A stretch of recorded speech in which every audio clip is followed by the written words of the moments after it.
yo les voy a platicar un poco de los elementos de protocolo de investigación. La importancia de esta plática que vamos a tener el día de hoy. La plática del día de hoy es como la fase previa a hacer una investigación, ¿verdad? Todos ustedes cuando vayan a graduarse de la carrera de ingeniería, seguramente van a hacer algún tipo de investigación. Y entonces, pues, la fase previa a la investigación, pues, es conocer los elementos y entonces, antes de hacer cualquier investigación, se debe realizar un documento que se llama protocolo de investigación, en el cual el protocolo lo que va en su mayoría a contener va a ser como la estrategia que ustedes van a usar para realizar la investigación en sí. Y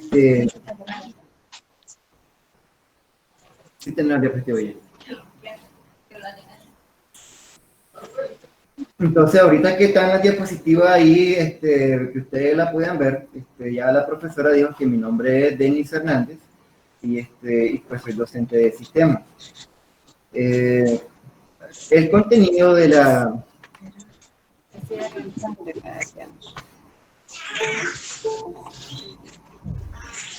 Disculpe, maestro, una consulta.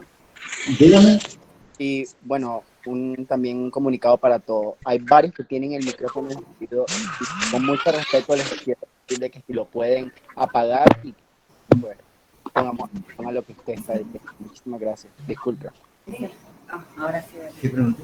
Que el micrófono, que está pidiendo que apague el micrófono. Ah, sí, la profesora Patita les decía que para que no haya ruido aquí en la parte de que todos escuchamos, todos tienen que desactivar el micrófono en su aplicación. Y bien, en la primera diapositiva que estamos viendo ahí, pues vamos a ver el contenido, ¿no? Que vamos a ver ahora. Primero, pues vamos a ver un poco de los objetivos y un poco de algunas temáticas generales que tienen que ver con la investigación. Esa es la primera parte de la conferencia. Luego viene como el plato fuerte, que es como el esquema básico, ¿no? De un protocolo de investigación. Y por último vamos a tener comentarios finales. Los objetivos de la videoconferencia,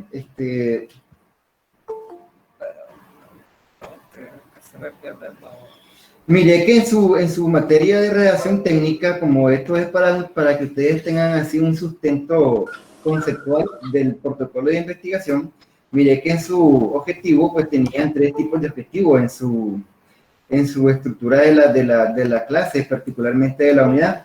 Y mire que a ustedes les iba a ayudar en esta, pues lo que yo les voy a conversar un poco en base al objetivo conceptual de los elementos del protocolo de investigación. Por eso es que también vamos a ir relacionados con la materia de redacción técnica, ya que ustedes hacen ahí una pequeña investigación documental.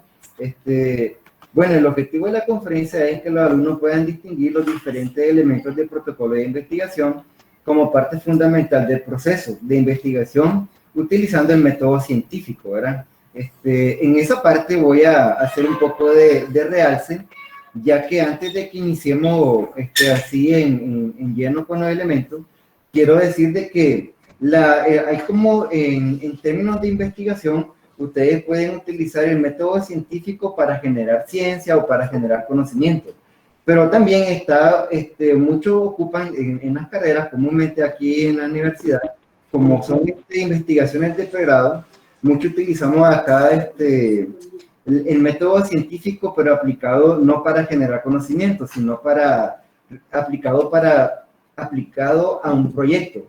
Les quiero decir que hay que tener una pequeña diferencia entre ambos, ¿no? Por ejemplo, cuando yo genero conocimiento, yo hago una tesis. Cuando yo no genero conocimiento y voy a hacer una aplicación a un proyecto, yo lo que estoy haciendo es una monografía. Por eso es que lo que nosotros hacemos para graduarnos del grado de ingeniero, lo que hacemos es una monografía. Y por ejemplo, cuando uno hace un estudio de doctorado, lo que sustenta es una tesis. Y tiene sus diferencias, pues, en la estructura del método científico. Acá, yo le estoy dando como un enfoque para pregrado, o sea, desde el punto de vista de una monografía, que es lo que ustedes van a realizar durante pues su estadía en la carrera. Pero sin embargo, si quien tiene duda de alguna diferencia de qué se diferencia entre una monografía y una tesis, pues la podemos hablar en la última parte, ¿no? Que para eso es. Bien, ¿por qué un estudiante debe aprender a investigar? Creo que ya lo leyeron ustedes, no lo digo yo, lo dice Roberto Hernández Sampieri, que es una persona que se dedica a hacer libros de metodologías de la investigación.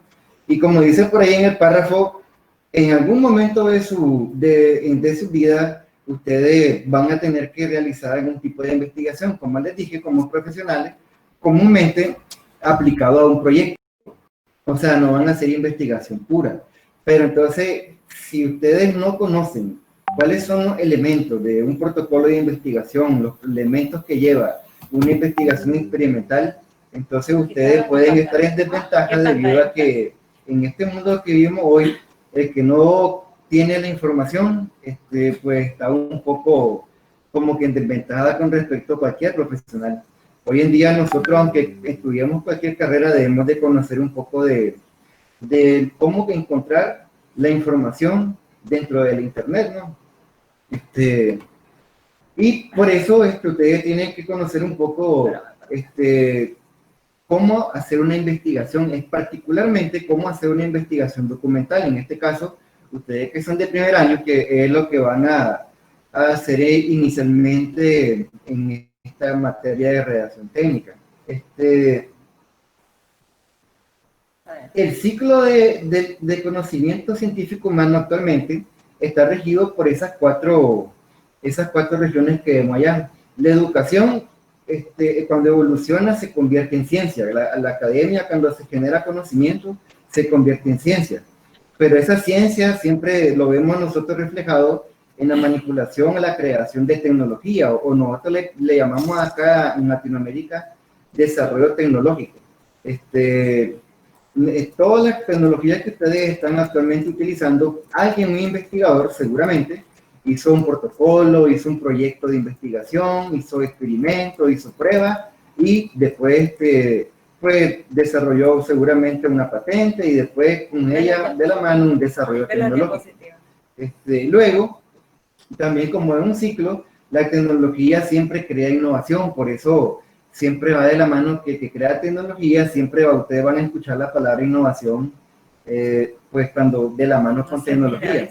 Innovar siempre es como crear algo nuevo, ¿no? O hacer algo de una manera diferente, las cosas que sean de manera más provechosa, ¿verdad? En términos de tiempo, en términos de calidad.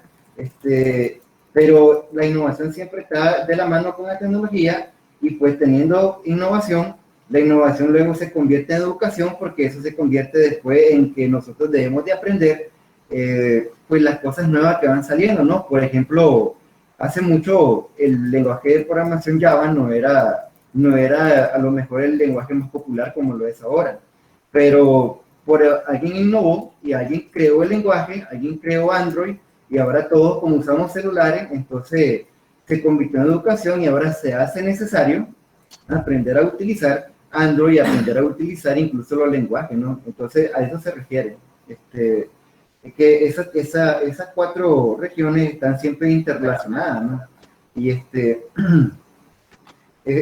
como les decía yo, es como lo básico de la investigación como un preámbulo. Investigación y desarrollo. Dice que la investigación científica, el desarrollo tecnológico y la innovación se han constituido en los motores del crecimiento económico y el desarrollo humano de la sociedad. Aquí en ese concepto que ustedes están observando, me quisiera detener en eso que puse en color, que está en color como rosa, que dice sociedad de conocimiento. Hoy en día nosotros, todos los que estamos conectados, somos parte de esa sociedad de conocimiento. ¿Por qué? Porque nosotros somos los que estamos, de hecho pertenecemos a una institución de estudios superiores, y entonces eso significa que nosotros somos como la punta de lanza del conocimiento. Y ese conocimiento, si nosotros somos los que nos toca dominarlo, desarrollarlo y en algún momento seguramente enseñarlo, ¿no? Entonces, cuando hablamos de la sociedad de conocimiento, tenemos que hablar de que nosotros hacemos investigación científica, hacemos desarrollo tecnológico y hacemos innovación. Obvio, lo hacemos en las diferentes asignaturas que vamos cursando durante nuestra carrera, ¿verdad?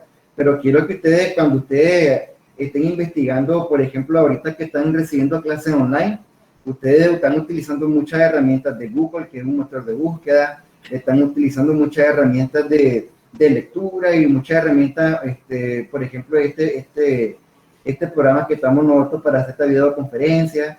Todo eso nosotros nos hace que pertenezcamos a esta sociedad de conocimiento, y lo que tenemos que, por ejemplo, si alguien no sabe usar ahorita esta herramienta, está como desfasado y no va a poder tener ni siquiera el conocimiento que estamos queriendo transmitir por medio de esta charla. Entonces, por esa razón, me parece que tenemos que tener claro que como somos parte de la sociedad de conocimiento, cuáles son nuestras responsabilidades como esa sociedad, ¿no? Generar investigación, desarrollo tecnológico e innovar. Y la sociedad de conocimiento, el saber, incluso hoy en día, pues los que manejan empresas, como decía en el párrafo anterior, de que está por encima del capital y para la parte de producción y de la parte de mano de obra. Nosotros lo podemos ver, ¿no? Pues, los mejores salarios comúnmente ahora están en las personas que saben, que tienen el conocimiento para realizar ciertas actividades, ¿no? Entonces, eso es muy importante, ¿verdad? Bien, en el preámbulo igual siempre estamos, les quería platicar de que hay que saber los tipos de investigación que existen, ¿no? Depende de dónde la perspectiva que lo veamos, ¿no? Estos que puse son como los más generales. Por ejemplo, está el tipo de investigación pura y está el tipo de investigación aplicada. Cuando es aplicada es, por ejemplo, lo que nosotros vamos a hacer como ingeniero cuando nos graduemos, pues todos ustedes. ¿Por qué? Porque seguramente van a ocupar las herramientas que se les impartió durante la carrera para resolver algún problema en alguna empresa o resolver algún problema aplicado, o resolver algún problema. Por eso por eso se le llama aplicada, porque comúnmente se aplica a proyectos. Cuando ustedes establecen un proyecto, entonces ustedes hacen una investigación de tipo aplicada.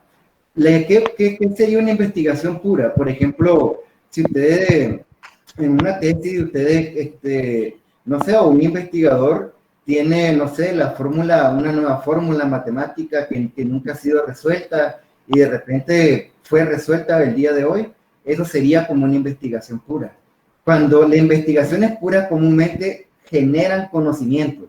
Por ejemplo, el que descubra no sé, la cura de este virus que anda pegando, seguramente va a generar conocimiento, porque no existe hasta la actualidad, en el estado del arte actual. Y entonces, esa va a ser una investigación de tipo pura. Pero cuando ya ustedes implementan los pasos, las técnicas ya estipuladas en un libro de texto, en un artículo, y ustedes lo implementan en un proyecto, eso sería una investigación aplicada. Esa es la diferencia de los dos. La aplicada no genera conocimiento, pero resuelve un problema. Y la investigación pura genera conocimiento nuevo. Esa es para que tengamos la diferencia de esas dos, ¿verdad? Creo que la que sigue en la cualitativa y cuantitativa está bastante claro de que la cualitativa es como la investigación documental o la investigación conceptual, que tiene mucha parte descriptiva. Y aunque tenga mucha parte descriptiva, hay métodos para ella, para atacar la investigación cualitativa, ¿verdad? Que son métodos distintos a la cuantitativa. La investigación cuantitativa, creo que, como todos lo suponen, termina con indicadores. Comúnmente nos interesan a veces algunos indicadores, cuando digo indicadores, como por ejemplo la salinidad en un tipo de mar, ese tipo, cuando que ya queremos medir algo y termina siendo numérico el resultado, entonces esa es una investigación cuantitativa. Y un ejemplo de investigación cualitativa sería como, por ejemplo, cuando se hace una investigación a un pequeño grupo focal de personas y queríamos saber a lo mejor el comportamiento de ella en ciertas circunstancias o cierto ambiente controlado. ¿Cuál es su comportamiento? Ese comportamiento que concluyamos sería una investigación cualitativa. Entonces, para que miremos la diferencia también de esos dos tipos de investigaciones, ¿verdad? Y cuando hablamos de investigación experimental y no experimental, es, pues, por ejemplo, la experimental. La experimental es cuando tiene que ver en el proceso investigativo, el investigador utiliza sensores para encontrar mediciones, para encontrar indicadores. Eso es experimental. Y comúnmente en experimental no se tiene como un estudio previo al experimento, y lo que se quiere es ver como el comportamiento del fenómeno mediante ciertos climas controlados, ¿verdad? Entonces eso se le llama una investigación experimental, lo que se obtiene de ahí. Y la investigación experimental es cuando, pues les decía que esto es muy parecido entre los tres. Por ejemplo, una investigación experimental era eso, como les decía, quiero ver el comportamiento de alguno de las personas en un grupo focal. Y eso sería una investigación no experimental. Bien, teniendo eso, los conceptos de los tipos de investigación que existen, pues le pongo ahí al lado derecho el método científico que dominamos, que seguramente nos enseñaron en la secundaria. Planteamiento del problema, formulación de la hipótesis, prueba de la hipótesis, análisis de los resultados, conclusión. Eso es lo que seguramente todos manejamos, pero este método científico les decía que está más pensado para investigaciones de tipo generar conocimiento. Por eso es que tienen el tema de hipótesis. Por ejemplo, hay investigaciones que no son de tipo generar conocimiento, sino son de tipo aplicar conocimiento. Entonces, cuando queremos aplicar conocimiento o hacer un proyecto, en estos casos, por ejemplo, la parte de la hipótesis es una de las partes de que es muy como una de las partes que sí puede ir, pero también no hay problema que no vaya, porque no tenemos una investigación experimental de promedio. Por esa razón, en la parte de hipótesis podemos obviarla del método científico.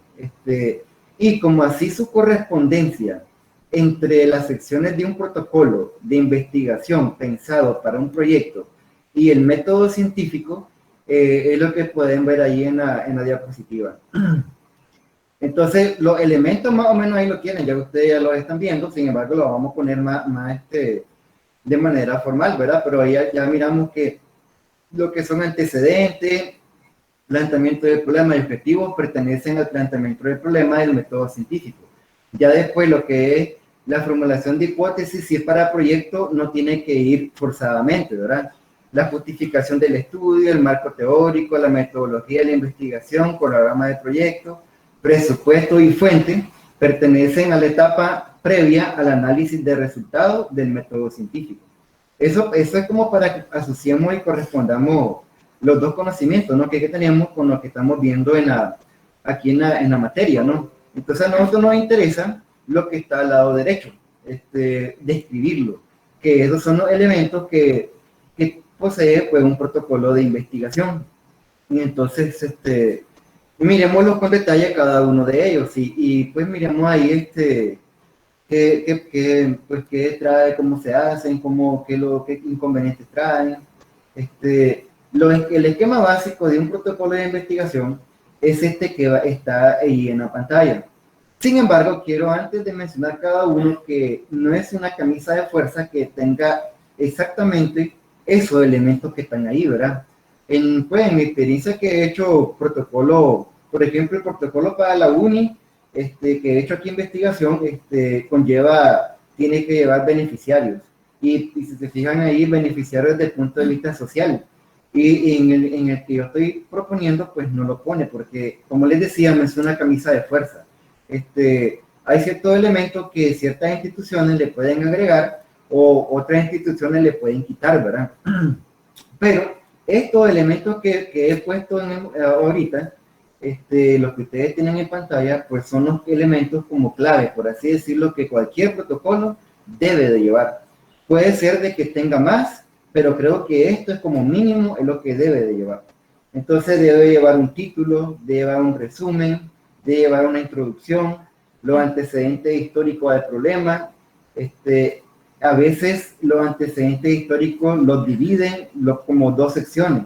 sea, ponen los antecedentes históricos y ponen el planteamiento del problema en otra sección, pero pueden también unir las secciones, ¿verdad? Puede pertenecer a la misma sección.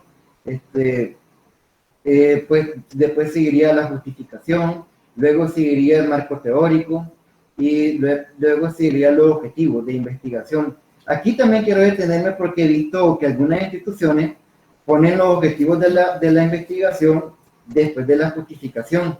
Sin embargo, pues donde a mí me han formado, utilizamos el marco teórico también para establecer los objetivos, porque ya les explicaré cuando veamos a fondo o cuando lleguemos a esa parte. Pero pues los objetivos de la investigación puede ser de que en algunas instituciones se los pidan antes del marco teórico, pero posterior a justificación. Es cuestión de esos dos, pues ahí cambiar. Luego, tendríamos lo que es la metodología experimental. Otros le llaman a la metodología experimental diseño metodológico. Por si acaso, a veces por cuestiones de nombre, nos confundimos y creemos que es diferente, ¿no? Es el mismo diseño metodológico, ¿verdad? Luego, tiene que llevar un cronograma de actividades de las que vamos a ejecutar cuando hagamos la investigación, un pequeño presupuesto, y por último, y muy importante, las referencias bibliográficas. Luego, también comúnmente, si tiene opcional, si tenés documentos que van a respaldar tu protocolo, pues le pones anexo, ¿no? Si no tenés documentos, pues no se hizo necesario poner anexo, pues no se lo pones. Ahorita vemos cada uno de ellos para ver qué conlleva, ¿no? Cada uno de las partes de un protocolo de investigación. El título de investigación. El título es una de las partes muy importantes porque es como la cara, ¿no? de toda la investigación en sí. Y un mal título podría ocasionar de que incluso ustedes tengan el trabajo bien hechito, pero si el título no te dice lo que está haciendo, como que podría en ese aspecto botar toda esa investigación desde el punto de vista de que el título no va de la mano con todo el documento del informe final.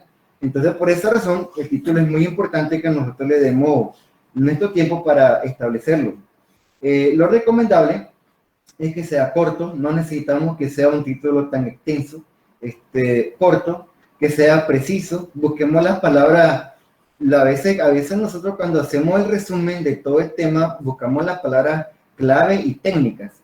Esas palabras clave y técnicas a veces nos pueden ayudar a resolver el problema para que el título no sea tan largo. Entonces podemos ocupar palabras que contemplen ya muchas acciones en una sola palabra.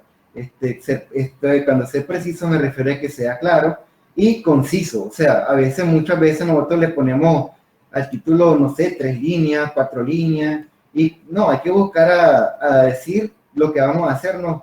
Particularmente, cuando establecemos el título, tenemos que tener claro cuál es el problema que vamos a resolver, ¿verdad? Por eso también van de la mano 3 cosas desde ya. Si vamos a establecer el título, tenemos que más o menos haber trabajado el problema desde antes. Y porque no podemos establecer un título sin saber qué problema vamos a atacar. Vamos a hacer una cosa. Disculpen que interrumpa. Los que no logran ver las diapositivas, busquen la cuenta principal, Roselena Castellón, y dan fijar pantalla para que puedan ver las diapositivas que el doctor está proyectando. Y no estén cambiando de pantalla para escribir chat y cosas así, porque ahí es cuando las pierden. Para que así la logren ver. Tal vez se toman ahí unos 2 minutitos para fijarse y fijan la pantalla. Ponen sobre el nombre del mouse o sobre el celular y ahí les sale la opción que dice fijar pantalla y van a lograr ver las diapositivas.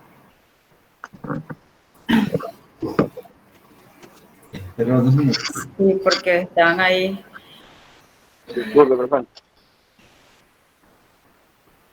Así es, Rosita, gracias por la aclaración. Se busca el usuario que se llama Roselena, se hace doble clic encima del nombre del usuario, aparece una tachuela y eso indica fijar la pantalla. Y eso nos permite visualizar la diapositiva que el doctor Denis está presentando. Así que espero que todos la aprovechen y que sea de mucha utilidad. Disculpe, no me la pone. Disculpen, no sale en Roselena, sale él mismo. Sí sale, tenemos Está con Rosalina Castellón, es la cuenta. Rosalena Castellón, y como estamos 203 usuarios, pues seguramente va a tardar un poquito en localizarla, pero sí sale y sí se pone, solamente hay que hacerlo despacito y van a ver que sí lo van a hacer. Disculpe, lo Sí que pasa es aparece que, Rosa Elena Castellón. disculpe, hay dos Rosa Elena Castellón. Tienen Es que hay dos. de presentación. Hay dos. Yo tenía las dos y se me perdió una. Sí, una de ellas es la que tiene la diapositiva para que la ubiquen y lo utilicen, que es la diapositiva principal. No me pueden fijar ustedes. No sé qué es la otra. Ya nos perdimos todo.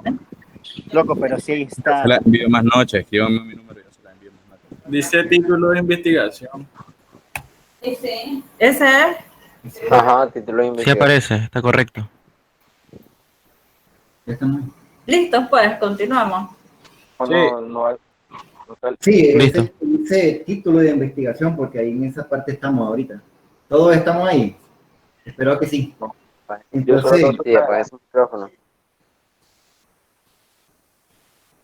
entonces proseguimos, porque fíjense que es muy importante establecer que el título tenga que ver con la problemática y también con el objetivo general, porque, por ejemplo, vieron en mi experiencia, pues yo había habido problemas de que yo me dedicaba a crear como mapas en 3D, pero no es lo mismo crear un mapa en 3D en entornos exteriores que en entornos interiores, y por la parte dinámica, ¿no? Y a veces, por ejemplo, pasó pues de que un compañero pues no dijo que si el mapa era para interiores o para exteriores, y cuando los sinodales, que son los jurados, llegaron a la defensa, pues llegaron, la experiencia que ellos tenían era en mapas de interiores y no de exteriores, y entonces ahí había como una disparidad porque ellos tenían que haber invitado a personas que tuvieran experiencia en mapas de exteriores, pues. Y entonces, como les decía, que el título contemple corto, que sea preciso y que sea conciso, pero que también que tenga todas las partes en esa pequeña estrofa, tenga todas las partes que ustedes van a tocar en su investigación, es muy importante, para definir también los alcances, ¿no? Posteriormente. Bien, establecido el título de la investigación, pues lo siguiente se pone el resumen de la misma, de la investigación. Sin embargo, es lo último que se va a hacer, ¿verdad?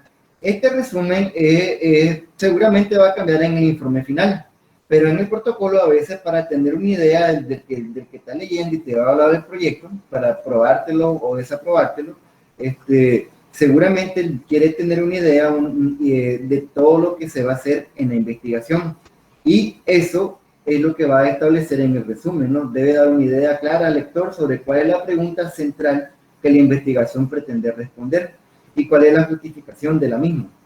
Les decía que seguramente puede cambiar en el informe final. Sin embargo, acá el que te va a aprobar el protocolo necesita saber qué es lo que contiene tu investigación en su estructura completa. Y en el resumen de la investigación debes de tratar de explicar eso, ¿no? Aquí de manera, como no tiene todavía indicadores, aquí va a ser de manera como casi cualitativa o muy conceptual, y como que lo que espera obtener, porque cuando haga el resumen del informe final, ya no va a ser conceptual, va a ser concluyente, porque ya el resumen del informe final se supone que ya tenía resultados, y entonces el resumen de la investigación en el protocolo no es concluyente, ¿verdad? A veces, de hecho, por esa razón, mucho no lo ponen en el resumen. Sin embargo, me parece importante porque los protocolos comúnmente son aprobados o desaprobados por alguien. Y entonces, el que lo va a aprobar necesita conocer un poco de lo que estás prometiendo que va a hacer en el trabajo, ¿verdad? Por esa razón, me parece importante y uno de los elementos clave que te debe llevar. Y pues tiene que llevar la hipótesis, si es una tesis de tipo de general de conocimiento, por eso dice si aplica. Y los objetivos de la investigación dentro del resumen, ¿verdad? Tienen que ir. Asimismo, contener un recuento de los métodos y procedimientos contenidos de la metodología. Lo que quiere decir es que voy a poner en el resumen una parte de todo el trabajo. Eso es lo que hay que hacer, ¿no? En este caso, como el de protocolo todavía no es concluyente, sin embargo, se debe de mencionar lo que pensás obtener del trabajo que vas a realizar. Esa es la idea del resumen. Ojo, para hacer el resumen, nomás una página. He encontrado protocolos que tienen 3 páginas. De hecho, las instituciones te piden media página o un cuarto de página, no te piden, no te tienes como que hacer extenso el resumen, por eso se llama resumen, ¿no? Comúnmente lo más aceptable, una página, pero si lo podemos hacer en media página, un cuarto de página y que esté conciso, como les decía, pues estaría bien. Ya 2 páginas, siento que no sabría qué tipo de investigación estamos haciendo, ¿verdad? Pero las de proyecto, comúnmente en una página son las que alcanzan y estaría correcto. Bien, luego que de esa parte, lo primero que hay que hacer es hacer la introducción. Muchos a veces, esta parte quiero hacer mención de que la introducción se tiende a confundir con los antecedentes históricos del problema. Y entonces a veces como que no sabemos qué poner en uno o qué poner en otro, o ponemos algo similar en ambos, ¿no? Porque no sabemos la diferencia que hay en la introducción y los antecedentes históricos del problema. Incluso con la justificación a veces nos enredamos y también lo ponemos similar. Entonces, bueno, la diapositiva dice que se debe brindar una visión general de la situación actual en la que se encuentra inmerso el problema. Comúnmente, en la introducción lo que se habla es como del entorno, si es, por ejemplo, de un proyecto, el entorno en el cual se va a establecer el proyecto. Si es un proyecto empresarial, en la introducción vamos a hablar un poco de la empresa, cuándo fue fundada, de cuándo existe, y entonces después vamos a mencionar un poco de la problemática que se está dando dentro de la empresa. Eso es lo que vamos a estar hablando en la introducción. Y una vez que hablemos, por ejemplo, de dónde está localizada la empresa, qué es lo que comercializa, hablando de tipo proyecto, ¿verdad? Y una vez que tengamos, pues ya esa plática general del negocio o del proyecto, pues describimos por último la estructura del trabajo de investigación dentro de la introducción, para que el lector sepa cómo va a estar estructurado el proyecto, ¿verdad? En otras palabras, si tu proyecto de investigación va a estar estructurado en 4 capítulos, en introducción debes de hablar o debes de culminar platicando esa parte, platicando que el primer capítulo va a abordar la parte, no sé, supongamos que sea un proyecto de inversión. La primera parte tendría que abordar del estudio de mercado, la segunda parte tendría que abordar de la parte técnica, la tercera parte que es la parte organizacional y la última parte seguramente la parte presupuestal. Y entonces, más o menos ahí, eso es lo que tendrían que establecerlo en mi introducción. Luego de la introducción, pues seguiría el siguiente elemento, que son los antecedentes de la situación problemática. Eso es muy importantísimo, ¿eh? Una de las cosas que el que va a revisar el documento de protocolo se va a detener, debido a que ahí es donde definimos nuestro problema. Y si es donde definimos nuestro problema, es donde definimos y se fijan nuestro tema de investigación y nuestro objetivo general. De ahí parten los otros 2 elementos. Por eso, el planteamiento del problema es importante que nosotros nos tomemos nuestro tiempo, ¿no? Para contestar a las siguientes preguntas. Lo puse como una secuencia ahí, como está en la diapositiva. Primero, ver como las causas del problema que hemos tenido recientemente, ¿verdad? Eso se le llama como reconocimiento de los hechos. Luego, seguramente el problema ya ha sido atacado anteriormente, pero no solucionado. Si es así, entonces platicamos un poco de las soluciones anteriores. Entonces, ¿qué han hecho otras personas para atacar el problema y cómo lo han atacado? Y luego, hablamos un poco de qué sigue siendo interrogante. O sea, ya, okay, el problema es pero nosotros no lo hemos definido hasta la fecha. Solo sabemos que han atacado algún problema, pero no ha sido resuelto. Entonces, el siguiente paso es ver cuáles son las interrogantes que hacen falta meter en cuenta para tener el problema más claro. Entonces, por eso les puse lo que no se ha podido dar solución. Y por último, pues vemos las necesidades y formulamos el problema, ¿no? Aquí yo lo puse de manera conceptual. Sin embargo, por ejemplo, hay técnicas, ¿no? Para hacer estos pasos que he estado yo mencionando. Por ejemplo, en ingeniería de sistemas, para los que son de ingeniería de sistemas, ellos van a ver una asignatura que se llama, así como tal, ingeniería de sistemas. Y ellos les dan el enfoque sistémico. Pero el enfoque sistémico no es propio de la ingeniería de sistemas, ¿verdad? El enfoque sistémico es un enfoque donde tenemos que ver todos los integrantes que pertenecen a un sistema donde está pasando un problema y ver cómo solucionamos con todos esos integrantes, damos una solución integral igual, ¿no? O de manera sistemática. Por eso se le llama enfoque sistémico. Eso es una técnica que se les da en una asignatura para solamente hacer esos pasos que ustedes leen en pantalla. O sea, ustedes van a hacer el enfoque sistémico para decir al final cuáles son el problema principal que ustedes deben de atacar. Sin embargo, no sé si otras carreras seguramente ven otro tipo de enfoque. Otro tipo, si los de industrial ven enfoque sistémico, perfecto, porque van a ver lo mismo que les estoy comentando. Pues van a ver el enfoque sistémico es uno de los que están más como a la vanguardia, debido a que toma en cuenta todos los que pertenecen al sistema. Eso es como su fuerte, ¿no? Hay otro enfoque como por ejemplo el marco lógico, que se trata de lo mismo, es tratar de ver el problema que existe en un negocio. Sin embargo, el marco lógico ya tiene restringidos los indicadores que a él le interesa analizar, y entonces como para un área particular, y habría que ver por eso la aplicación donde lo vemos. Pero lo que les quería comentar es que aquí, aunque yo lo haya puesto conceptual, lo que se tiene que hacer, ya existen ciertas metodologías para encontrar un problema en sí, ¿no? Por ejemplo, cuando a veces combinamos, no sé si han escuchado del diagrama causa y efecto, otros le llaman, profesores, algunos le llaman diagrama de Chicago. Ese también ayuda a definir nuestro problema, ¿verdad? Entonces, como les decía, yo lo pongo conceptual. Sin embargo, estos conceptos que estoy hablando yo tienen un background con algunas técnicas y herramientas que ya existen que nos ayudan a definir el problema, ¿verdad? Y entonces comúnmente eso va en esta investigación al inicio, comúnmente, ¿no? Porque les decía de que el problema no se puede plantear así en el aire, tiene que haber como una personalización, diría yo, de muchos factores que afectan en ese momento a la entidad. Antes de pasar a la siguiente, quiero hablar sobre el título. Ya ve que puse antecedentes de la situación problemática y planteamiento de problemas.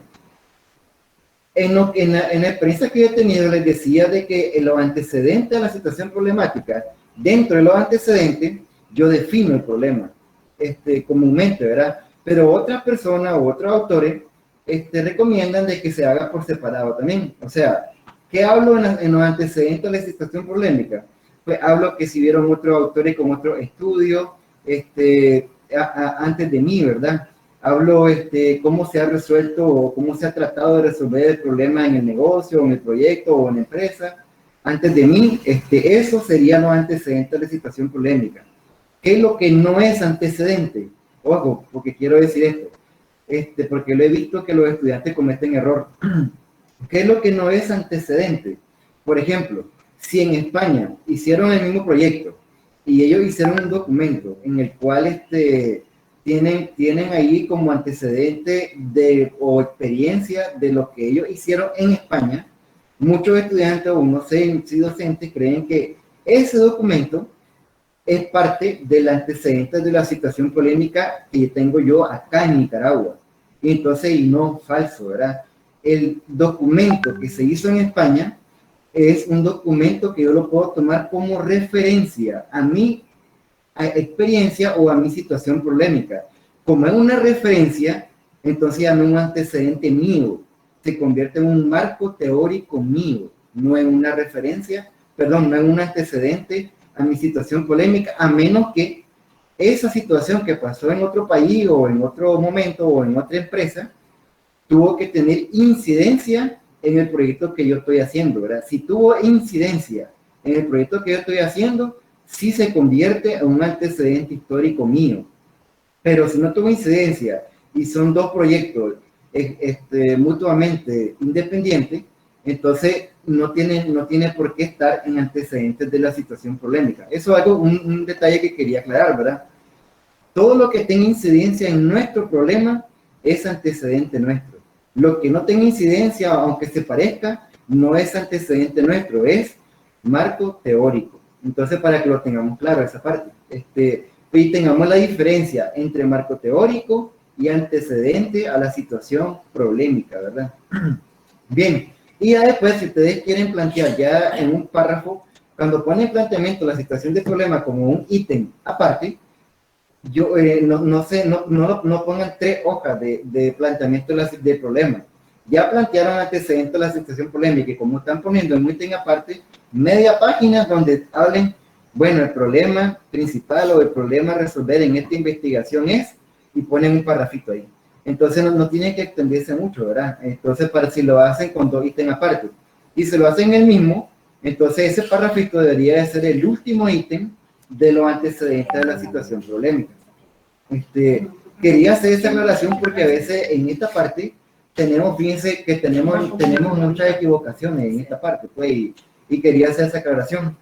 Teniendo claro los antecedentes de la situación polémica y el problema a resolver, entonces nosotros podemos pasar al siguiente elemento, que es la justificación. Sin embargo, creo que el problema es una de las cosas fundamentales a plantear. Hay que tomar su tiempo a ponerlo bien, porque de eso depende nuestro tema y depende nuestro objetivo, aunque no estemos ahí, pero desde ya se lo digo. ¿Qué es la justificación? Como lo están viendo en la pantalla, pues es sustentar la necesidad de realizar la investigación. O sea, no hacemos investigación por hacerla, hacemos la investigación porque vamos a resolver un problema. Entonces, la justificación tiene que ir en ese sentido. Sustentar la necesidad de realizar la investigación. Y además, la utilización en términos de aplicación de los resultados. O sea, seguramente los resultados para alguien le van a servir desde algún punto de vista, ¿no? Porque puede ser desde un punto de vista de un indicador, si es finanzas, un indicador financiero, puede ser un indicador, no sé, químico, puede ser un indicador físico, pero la utilización del resultado nosotros lo hacemos, sin embargo, a alguien le va a servir. Eso es como, por ejemplo, alguien nos calculó a nosotros que la gravedad es 9.8 metros sobre segundo cuadrado. Ese alguien hizo una investigación para llegar a esa conclusión. Y algo similar, ¿no? Nosotros hacemos una investigación para llegar a indicadores, pero esos indicadores pues tienen una utilización. Esa utilización hay que plasmarla en la justificación. Muy importante, también, comúnmente las investigaciones tienen incidencia en otras áreas que no son a lo mejor como de manera indirecta, pues. Entonces, eso es lo que está ahí como en la pirámide que ven. Tenemos que ver que si nuestra investigación tiene algún impacto social. Y si lo tiene, pues mencionarlo, ¿no? Si nuestra investigación tiene algún impacto académico. O sea, en este caso, la importancia académica es como cuando generamos conocimiento. Si generamos conocimiento, pues entonces esa es nuestra justificación. Si tiene un impacto económico o un impacto social, si tiene la finalidad que se persigue con el conocimiento que se obtendrá, por ejemplo, eso cuando dice la finalidad que se persigue, tiene que ver que muchas personas ponen como beneficiarios en la parte de los protocolos, a quienes beneficia. Y entonces se refiere a eso, ¿no? Que nosotros lo podemos poner en la justificación y hablar un poco de a quienes beneficia nuestra investigación, ¿no? Y por último, pues cómo se relaciona la investigación con las prioridades de la región o del país, ¿no? Comúnmente cuando hacemos investigación, movemos indicadores, ¿no? Todos los países mueven indicadores a nivel mundial. Y obvio, nosotros somos tercer mundo, sin embargo, las pocas investigaciones que hacemos, movemos indicadores, y esos indicadores son los que están pues como en una base de datos que lo establece la región del país, y lo que tenemos que ver es que si nuestra investigación tiene un impacto sobre los indicadores del país, pues, o de la región en sí. Entonces, esto también hay que verlo, ¿no? Obvio, todo lo que está en la diapositiva que están viendo no debe de ir, no es una camisa de fuerza, sino hay que ver cuáles de esos elementos que están ahí nosotros podemos como tener en la justificación. No, lo importante es donde dice, por eso, sustentar la necesidad de realizar la investigación. Esa es como la parte crucial ahí, por eso la puse como la parte inicial. Y justificar es como decir la importancia de nuestro trabajo que vamos a hacer hacia una empresa, hacia un proyecto, hacia nosotros mismos, o hacia el país, o hacia la sociedad, y etcétera, en resumen. Entonces, eso es con respecto a justificar. Una vez que justifiquemos, entonces ahora vamos a ver nuestras bases conceptuales en las cuales se va a poner nuestra investigación. Pues dice que se deriva del planteamiento de problemas, como les decía. Si ya tenemos nuestro problema establecido, lo tenemos bien, por eso dedicamos mucho tiempo a ello, seguramente nuestro marco teórico tiene que ir sobre todos son conceptos que van a estar en función de nuestro problema. Sin embargo, voy a leer un poco la diapositiva. ¿De dónde vienen estos conceptos? Estos conceptos pueden ser tomados de una publicación en periódico, de una revista científica, de un libro de texto, de una monografía, de una tesis, o de un portal web. Con portal web me refiero a una página web, ¿verdad? Estos conceptos provienen de ahí. Obvio, para cada concepto tengo que yo establecer una cita bibliográfica, que es como establecer la fuente. ¿Le falta ¿no? mucho, profe? Dígame. Entonces, sigo, entonces, ojo, aquí en el marco teórico o fundamento teórico quiero hacer un hincapié en algo. Oigan, no es que vamos a sacar conceptos de los libros y los vamos a poner exactamente idénticos como en nuestro trabajo de protocolo o en nuestra tesis final. Hay que tener una actitud analítica, ¿oyeron? Una actitud analítica hacia nuestro problema. O sea, establecer las relaciones, como dice ahí, establecer las relaciones que hay entre esa fuente bibliográfica que encontré con mi problema. ¿Cómo se relaciona? Pero ese cómo se relaciona es como la parte descriptiva que yo debo hacer. O sea, no es solo copiar y pegar, sino Qué aburrida esta clase. es como una parte analítica, ¿no? De decir por qué se relaciona ese concepto con mi investigación y por qué es importante ponerlo, ¿no?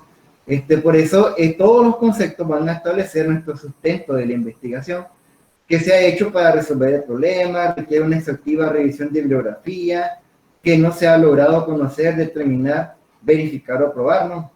Y entonces se refiere a eso, de que ir a buscar los diferentes conceptos existentes para que nosotros establezcamos en nuestra monografía. Comúnmente, si hacemos, por ejemplo, esta parte, si hiciéramos una tesis o una investigación de generar conocimiento, ya no le llamaríamos marco teórico, le llamaríamos estado del arte. Hago esta aclaración porque yo estoy hablando en función de hacer un proyecto, ¿verdad? Sin embargo, si nuestra tesis genera conocimientos, ya nosotros lo que tenemos ya no es un marco teórico, sino un estado del arte. Y cambia tantito o cambia un poco la fuente. Comúnmente las fuentes bibliográficas comunes para un estado del arte son artículos científicos porque son los que me dicen dónde está el conocimiento en la actualidad. Son los que me dicen eso, ¿no? Entonces, comúnmente los artículos científicos son muy utilizados en algunos libros de texto o en alguna tesis y ustedes los van a ver por esa razón. Pero ya no se le va a llamar como, ya no se le llama marco teórico. Se me va a ir internet. Estado del arte. Y para que miremos la diferencia entre los dos, ¿no? Y ambos se basan en la bibliografía. La diferencia es que la bibliografía de una monografía puede ser como que un libro del 2005, 2000 a lo mejor, pero seguramente una bibliografía, una tesis, tenemos que buscar lo último, pues 2018, 2017, 2019. Entonces, esa es un poco la diferencia entre el marco teórico para una monografía y el estado del arte. Y entonces, y a él se refiere.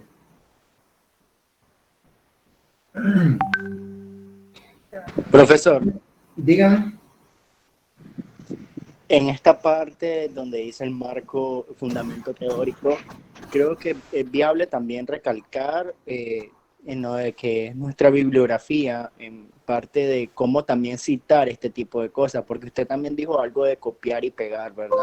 Entonces, yo creo que no está nada más en el fundamento de las cosas, de solo poner las cosas, sino de cómo nosotros vamos a citar. Puede ser con Chicago, o si no, norma APA, ¿verdad? Esa parte, eso que me estás preguntando, lo dejé para la parte, ya ves que hay un elemento de protocolo que se llama referencia bibliográfica. En esa parte te voy a poner como ejemplo de lo que me estás diciendo, de los diferentes estilos de hacer citas y estilos de hacer referencias bibliográficas. Y eso sí lo voy a platicar, pero lo voy a platicar en la parte de referencias bibliográficas. Ese que es uno de los últimos elementos del protocolo.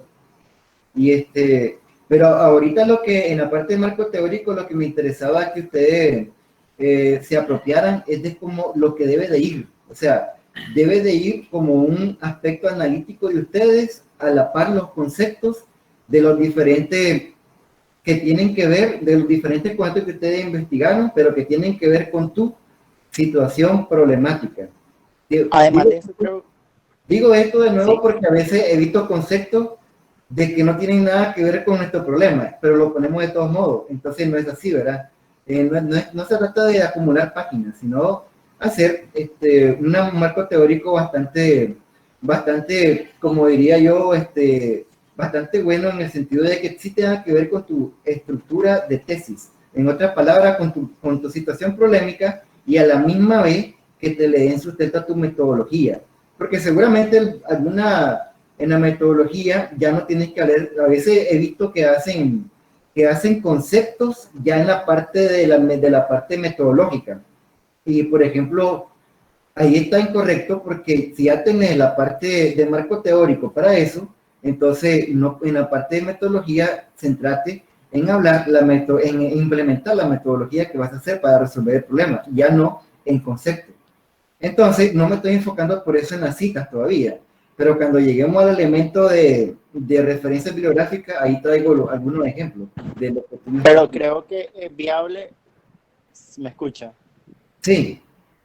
Yo creo que también es viable recalcar en qué estamos, digamos, en las citas que vayamos a investigar, por ejemplo, una página web o portal web como Wikipedia, en mi percepción, no es algo que te haga 100% que sea algo 100% verificado o que te argumente quizá una tesis o un marco teórico, porque a veces son artículos que no están 100% aprobados, sino que ahí todo el mundo puede editar. También tiene que ver mucho, considero yo, de cuáles, si las fuentes que estamos utilizando son veraces. Fíjate que en ese sentido, lo que pasa es que hay muchos puntos de vista, fíjate con lo que acabas de conversar. Por ejemplo, depende para qué lo estés utilizando. Si es una investigación documental, comúnmente Wikipedia, fíjate que ha aceptado desde el punto de vista que Wikipedia lo suben. Javier Muñoz es el que está fregando.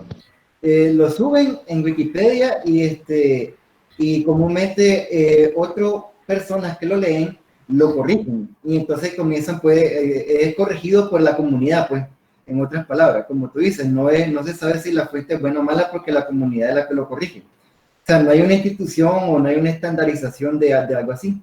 Sin embargo, como es una investigación documental donde la estás utilizando, entonces comúnmente vos solamente hacer referencia a la fuente. O sea, que haga referencia a la fuente no quiere decir que la fuente sea veraz, como tú acabas de decir.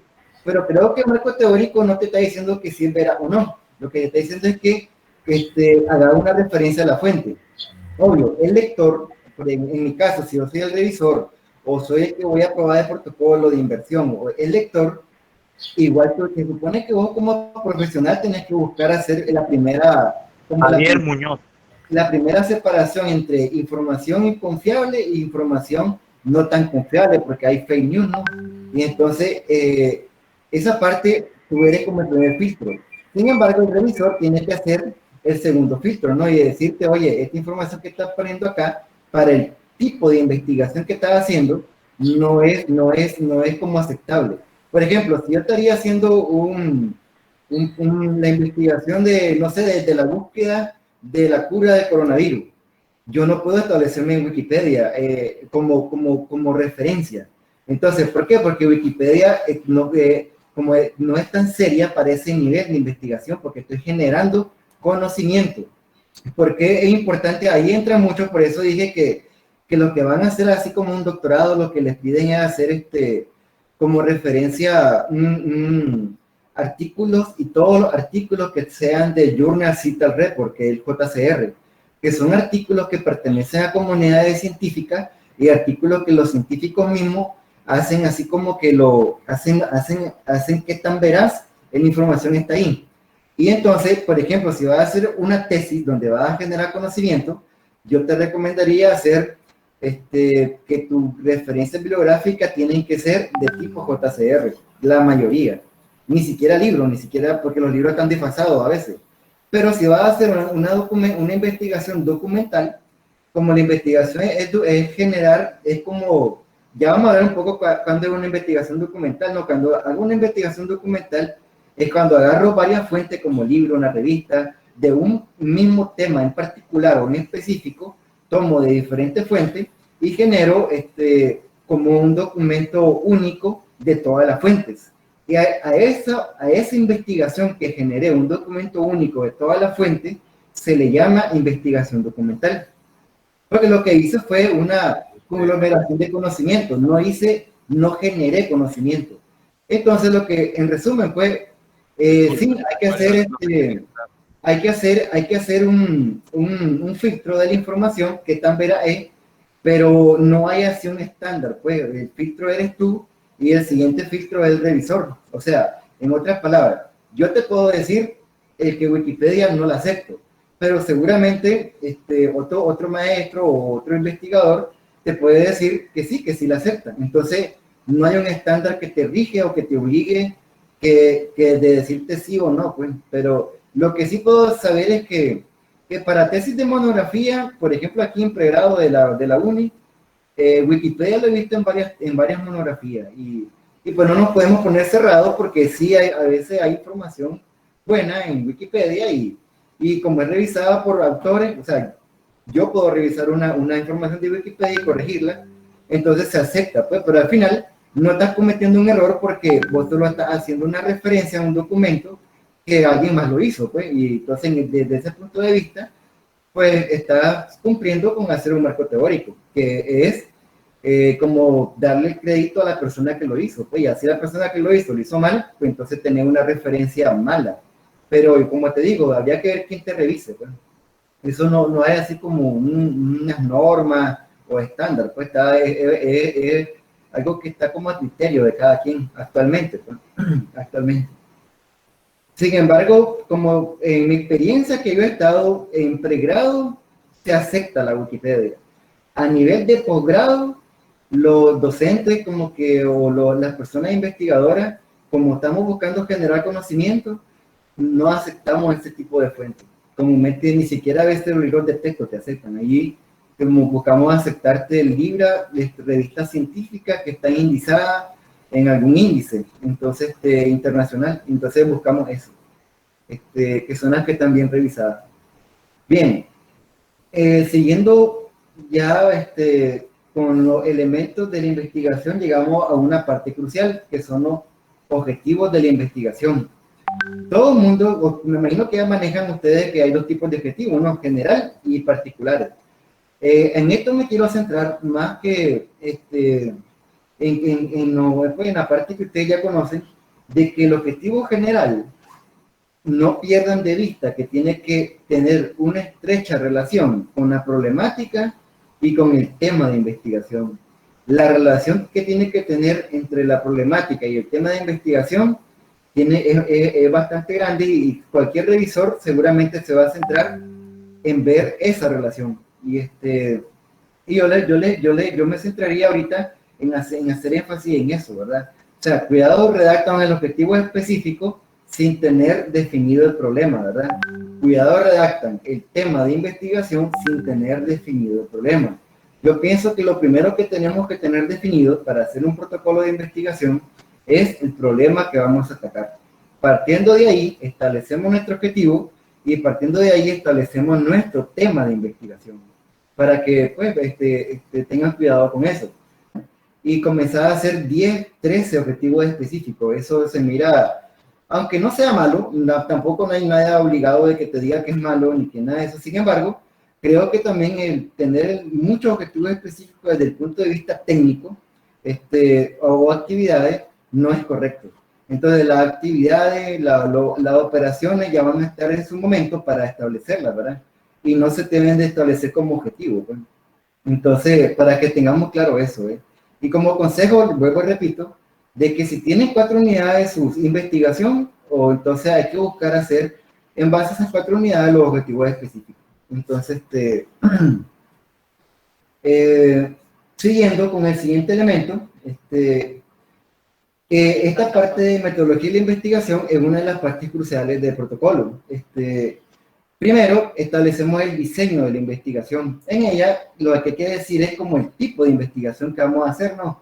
Entonces, hay que decir, bueno, es una investigación aplicada y también al mismo tiempo cuantitativa, no experimental.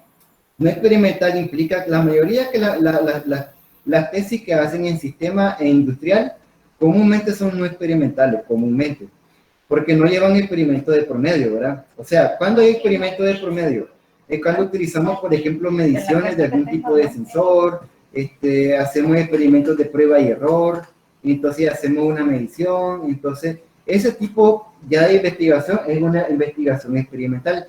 Aquí, si nosotros vamos a hacer, por ejemplo, una investigación donde vamos a hacer seguramente un estudio de un mercado meta, mediante encuestas, etcétera, seguramente una investigación no experimental, ¿verdad? Entonces, ahí en el diseño, claro, hay que establecer qué tipo de investigación voy a hacer. Estableciendo el tipo de investigación, hay que hacer la operacionalización de las variables. No todas las investigaciones llevan esto de operacionalizar variables. ¿Por qué? Porque las variables que operacionalizamos comúnmente son las que se van a convertir en indicadores de la investigación. Y si no voy yo a establecer indicadores, entonces no llevo operacionalización de variables. Eso, en los proyectos de sistema de industrial, comúnmente no llevan esta parte, por esa razón. Porque nosotros lo que utilizamos son indicadores que ya existen y la aplicamos a los datos, pero no obtenemos indicadores de nuestra investigación. Entonces, esta parte la puse, pero le digo de que, como les dije, varía de acuerdo al tipo de investigación que hacemos, ¿no? Comúnmente, si generamos conocimiento, lleva operacionalización de variables, comúnmente. Luego, creo que toda investigación debe seleccionar la muestra. Esto de la muestra también es muy importante, porque tenemos que nosotros decir si es probabilística o no probabilística. ¿Qué significa eso? Es desde el punto de vista, cuando es probabilística, acá no tiene que ver de que, por ejemplo, vamos a hacer una encuesta. Todos los elementos que nosotros vamos a hacerle estudio tienen la misma probabilidad de ser seleccionados. A eso se le llama muestra probabilística y los elementos se hacen al azar, comúnmente, ¿verdad? Cuando es no probabilística, el investigador decide a qué elemento hacer la encuesta o a qué elemento introducir a la medición, y entonces de eso depende el tamaño de la muestra, porque de eso depende nuestro universo de estudio y los criterios de inclusión y exclusión que le vamos a hacer al momento de hacer el análisis inferencial a los datos que obtuvimos de la encuesta, ¿verdad? Y ahí, después que decidimos y tenemos la selección de la muestra, si es probabilística o no es probabilística, obvio, ustedes cuando miren estadística, seguramente van a ver ese tipo de tema, ¿no? ¿Qué método se aplica cuando es un estudio probabilístico? ¿Y qué métodos se aplican cuando es un estudio no probabilístico, ¿verdad? Los métodos son distintos. Comúnmente normalizamos los datos, ¿sí? Pero el siguiente paso es recolectar datos. Ya teniendo la muestra, recolectamos datos. Los datos tenemos que tener claro que algunos datos pueden ser cuantitativos y otros datos pueden ser cualitativos. Todas las investigaciones tienen de ambos datos, ¿eh? Ambos son importantes, creo yo. A veces los números nos dicen muchas cosas importantes, pero también las cualidades nos dicen otras cosas que los números no nos dicen, ¿verdad? Y yo creo que toda investigación tiene de ambos y hay que dar un poco de ambos, ¿verdad? Obvio, hay que inclinarse a uno de los dos. Obvio, que es más concluyente. Comúnmente, la parte cuantitativa es más concluyente, ¿verdad? Y estos datos cuantitativos o cualitativos, pues recogemos los datos con información o fuentes de manera primaria o secundaria. Y también hay que decirla, ¿no? Fuentes primarias con los instrumentos para recolectar la información. Las fuentes serían encuesta, entrevista, observación, grupos focales, o sea, reúne un grupo y más o menos busca el comportamiento dentro de ese grupo de personas, análisis de contenido, y la herramienta para estas fuentes son el cuestionario, la guía de la entrevista, la guía por ejemplo, de la encuesta, la hoja de registro de la observación, si fuiste a hacer observación directa, ¿verdad? O si hiciste el grupo focal seguramente tuvo una guía de moderador, entonces esa guía de moderador es el instrumento como fuente primaria. Luego bueno, ahí mencionamos siempre las investigaciones experimentales, dice que las fuentes primarias son las mediciones de los sensores, instrumentos, eso es lo que les comentaba, ¿no? Y dentro de la fuente secundaria, pues tenemos como fuentes documentales, estudios realizados con respecto a problemas por otras personas, y las fuentes secundarias se deben de describir, que comúnmente la utilizamos para marco teórico, como ya les decía, ¿no? Esos tipos de fuentes son fuentes secundarias. ¿Por qué? Porque ya vienen de investigaciones ya realizadas, ¿verdad? Luego que tenemos los dos tipos de fuentes, tenemos que decir en el protocolo cómo vamos a analizar los datos. Entonces, en otras palabras, si vamos a hacer estadística descriptiva e inferencial, hay que decirlo, ¿no? Vamos a analizar los datos mediante estadística descriptiva e inferencial. La descriptiva puede ser para ver la probabilidad de que, no sé, de algún tipo de muestra o algún tipo de comportamiento de algún fenómeno. La inferencial puede ser, por ejemplo, algún tipo de análisis de covarianza o análisis de varianza o coeficiente de variación. Se trata de eso, decir que nosotros vamos a utilizar estudios estadísticos para hacer el análisis de datos. Solamente es como mencionarlo, ¿verdad? Y luego, por último, decir en qué lo vamos a procesar. Comúnmente, lo más fácil es Excel, ¿no?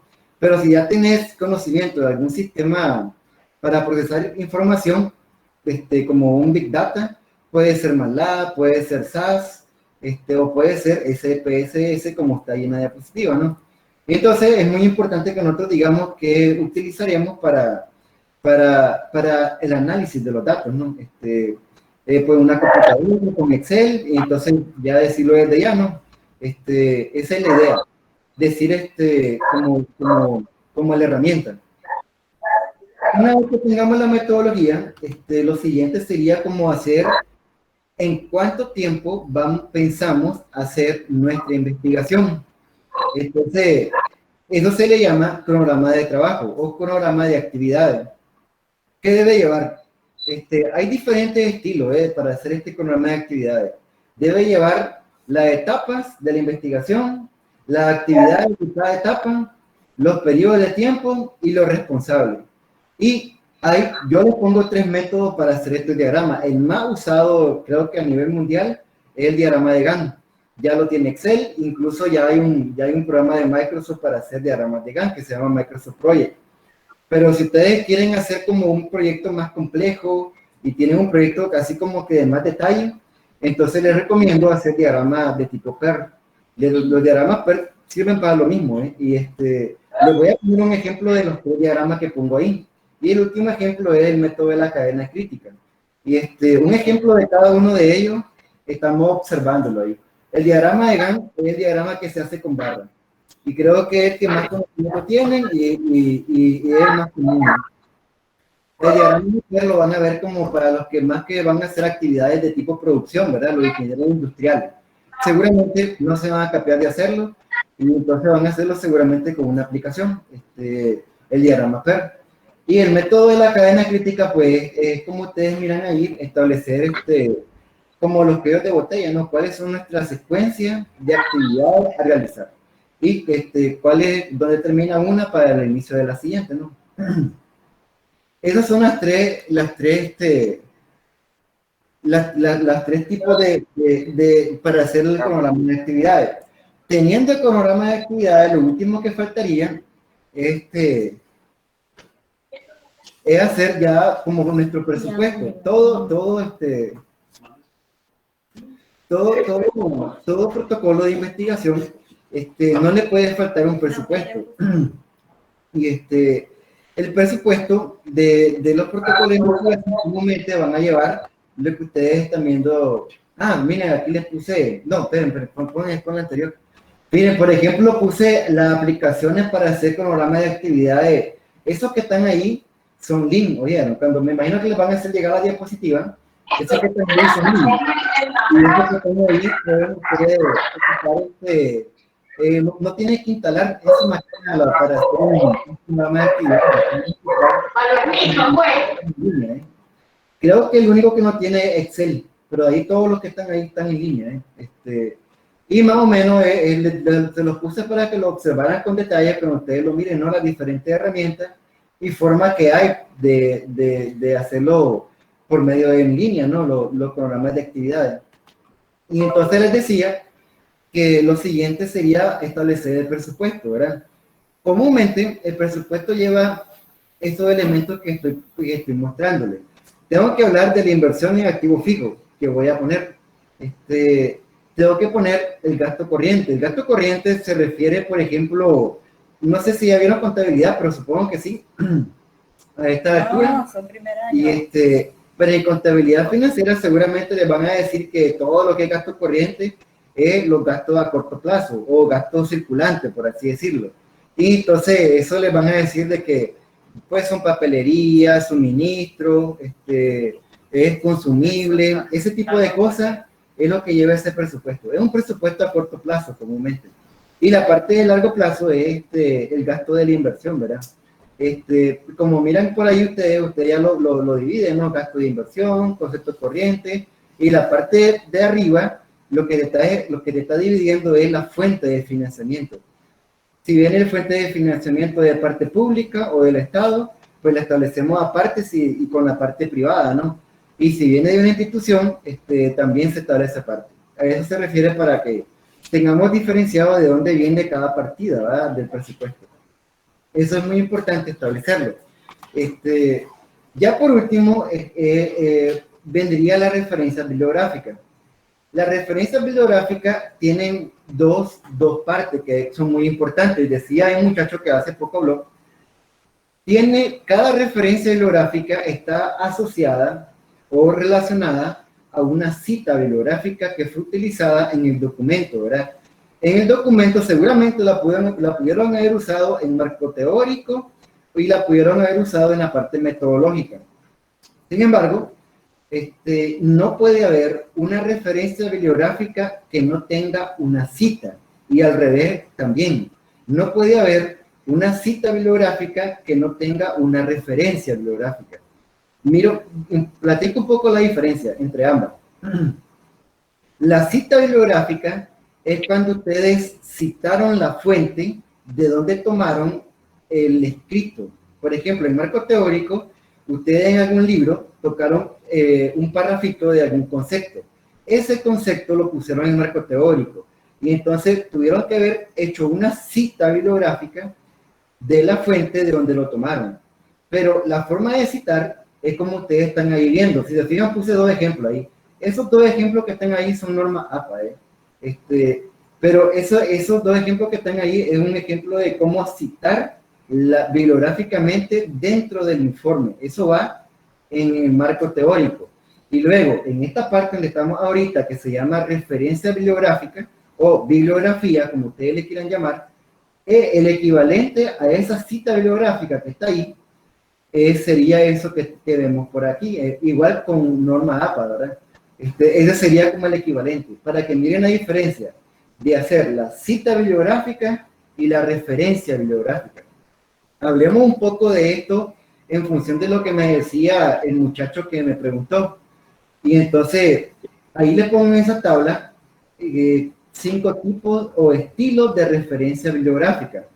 esos 5 tipos comúnmente son utilizadas en diferentes disciplinas. Ahí les puse más o menos la APA, vienen de las ciencias sociales, las de Harvard de la económica, las de Vancouver de medicina, las de IEEE de ciencias puras y la Chicago A para humanidades. Sin embargo, no hay nada que te obligue a que lo hagas así, ¿verdad? Comúnmente la institución te dice la preferencia en el cual ellos quieren que la hagas, comúnmente. Luego, si quieren así como ver más estilos, yo puse esos 5 estilos, son como los más usados, pero no son los únicos, ¿verdad? Si quieren ver, no sé, los 20, 30 estilos que hay de bibliografía, en la parte donde dice ver más estilos, está ahí un link, donde dice la I. Ese es un link a una página web donde describen todos los estilos de referencia bibliográfica que podemos ver. El más usado acá, estos 5 que escogí, les puse como un ejemplo de los 5 para que los miráramos. En la siguiente diapositiva, miren, vamos a ver un ejemplo de cómo se hace en cada uno de los ejemplos, de los estilos. Entonces, el primero es el APA. Y entonces ahí tenemos la cita y la referencia. El Harvard tenemos la cita y la referencia, igual con el Vancouver, para que ustedes miren la diferencia de cómo se hace, ¿no? Estos tipos de citas. Y por último vamos a tener los dos, el de IEEE y el de Chicago A. Les puse, como les dije, miren, fíjense que el de Chicago A, voy a hacer un hincapié, es un nota al pie que se hace para hacer ese tipo de referencia, ¿verdad? Y después hay una cita y hay una referencia, o sea, ese tiene 3 partes, para que el que va a ocupar ese, pues sepa que son tres partes las que están interrelacionadas ahí. Luego, ya para culminar con los elementos del protocolo, pues lo último es establecer los anexos. ¿Qué va en anexo? Pues comúnmente, como por ejemplo ahí les puse, ¿no? La deducción de alguna ecuación, el formato de cuestionario para entrevistas, formatos de encuesta, especificaciones técnicas de algún sensor, son documentación secundaria o documentación que le van a dar realce o le van a dar detalle o le van a dar aclaraciones al lector del informe de que quedaron como a lo mejor en el informe como muy a grosso modo. Entonces los anexos yo los utilizo para si el lector no sabe, no quedó no muy bien explicado, entonces en el anexo yo utilizo toda la documentación para que ahí él esté mejor y más claro. Como dice ahí, en este ítem deben de ir documentos que fueron mencionados en el informe. O sea, cada anexo debe de ser referenciado en el informe. O sea, no puede haber un anexo referenciado y comúnmente los anexos ya no van numerados dentro del informe. Ellos llevan una numeración especial. O sea, si mi última página numerada en referencias bibliográficas fue 10, ya el anexo ya no es la 11. Tiene que ser una numeración especial o A1, A2, A3, una numeración diferente. Fíjense ustedes en los libros que por esa razón los anexos y los apéndices los numeran distintos. Esa es una de las razones, pues, eso hay que tener pendiente de eso, pues. Yo creo que ahí estaríamos hablando de los elementos principales del protocolo de investigación, y no sé si a alguno les quedó alguna duda, pues podemos ahorita aclararla. Hola, buenas tardes. Hola. Sí, la escucha. Sí, Está bien. Mi pregunta era, aquí en Nicaragua, Hola. ¿dónde podemos encontrar investigaciones documentales y monografías? Si hay algún tipo de lugar aquí, pero en internet, donde podamos encontrar estas cosas. Fíjate que yo como profesor, a mí me ha servido mucho, no sé si has visto el sitio web que propone aquí la biblioteca virtual, aquí que es bib.uni.edu.ni, y que te dan los libros, por ejemplo, a mí me ha servido mucho, te dan los libros gratis en PDF de la McGraw-Hill y de la Pearson, que son los libros muy reconocidos para las materias que ustedes están llevando. Y fíjate que a veces nosotros no utilizamos lo nuestro y andamos buscando en Google. Pero fíjate que ahí en BIB de biblioteca, bit.uni.edu.ni, encuentran material, los libros en PDF a colores completos. Y fíjate que ahí mismo está el repositorio de las monografías, pero a nivel de CNU también lo tiene. O sea, no solo tiene las monografías de la UNI, tiene la monografía de todas las universidades de Nicaragua. No sé si la has probado. Ahí en esa página, bib.uni.edu.ni, están los libros de la Magazine, de la Pearson, y están en los repositorios de la monografía del CNU, que incluye la UNI, ¿verdad? Y fíjate que el repositorio yo creo que estaría completo ahí, porque tener los libros Su correo y institucional. tener la monografía, fíjate. Sí, esa parte es muy importante que el doctor Denis la haya aclarado. Ya tenemos el tiempo encima con respecto a la plataforma que se ha considerado con respecto a la cantidad de usuarios. Cualquier otra pregunta también la podemos gestionar con nuestros docentes dentro de la asignatura y en la jefatura de departamento. Vamos a agradecerle al doctor Denis su participación, su ponencia y sus recomendaciones en la elaboración del trabajo que ustedes van a realizar en conjunto con el acompañamiento de sus profesores dentro del Departamento de Idiomas. Le agradecemos una vez más al doctor Denis su participación y desde ya puede ver todas las gracias que están considerando los muchachos. Les deseamos éxitos a todos en el proyecto de investigación. Hasta luego. Una última pregunta. Una última pregunta. Miren, fíjense que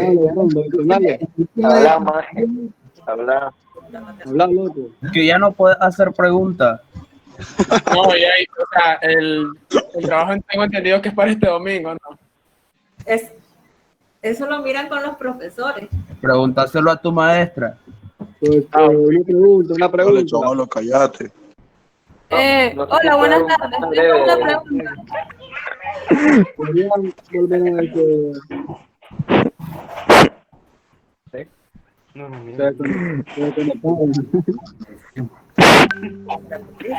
La diapositiva a la plataforma. ¿Puedo repetir el link de la página? Puedo subir las diapositivas, se les van a compartir a los profesores. Clase de pinche, loco. Bueno, pues por mi parte, chicos, mucho gusto. Les puse mi correo electrónico en la última diapositiva porque tienen así algún tipo de duda y que pasen buenas tardes. Creo que con respecto a la práctica de ese trabajo, alguien manda a preguntar sobre la diabetología. Bien. Buenas tardes. Si pasa que pasen buenas tardes. Buenas noches. Gracias. Saludos a Enrique.